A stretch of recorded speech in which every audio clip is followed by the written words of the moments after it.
நமக்கு ஒரு பொருள் தெரியலன்னா நம்மால் அதை பார்க்க முடியலன்னு தான் அர்த்தம். அது இல்லைன்னு ஸ்ரீகிருஷ்ணரை கடவுள்னு முத்திர குத்தி மனுஷங்க கிட்ட இருந்து பூமி கிட்ட இருந்து அவரை விளக்கிடாதீங்க. He was biologically born and brought up on this earth.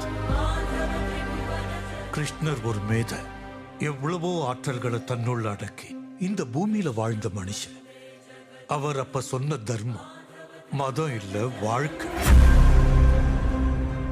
கீதை வழியா எத்தனையோ கோடி மக்களுக்கு வழிகாட்டின அவரை மிஞ்சின குரு யார்?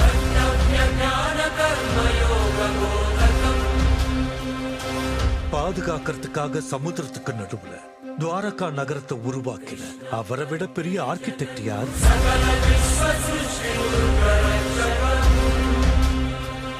ஒருத்தரை பார்க்கும் போதே அவர் மனசுல இருக்கிறத சொல்ற அவரை விட பெரிய சைக்காலஜிஸ்ட் யார்?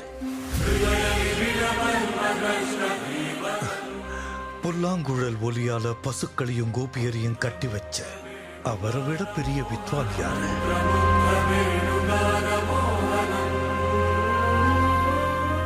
உடல் ஆரோக்கியத்துக்கான குறிப்புகளை சொன்ன அவரை விட பெரிய டாக்டர் யார்?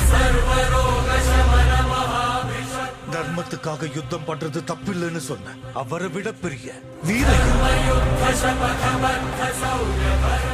வறட்சி பஞ்சம் இல்லாம மக்களை பார்த்துக்கிட்டு அவரை விட பெரிய அரசையா? யாகங்கள் மூலமா மழையை வர வச்ச அவரை விட இயற்கையை புரிஞ்சுக்கிட்ட கிளைமேட்டாலஜிஸ்ட் யார்? அன்கண்ட்ரோல்டு ஆர்பிஎம்ல சுத்துற சுதர்சன சக்கரத்தை கண்ட்ரோல் பண்ணக்கூடிய அவரை விட பெரிய கைனடிக் இன்ஜினியர் யார்?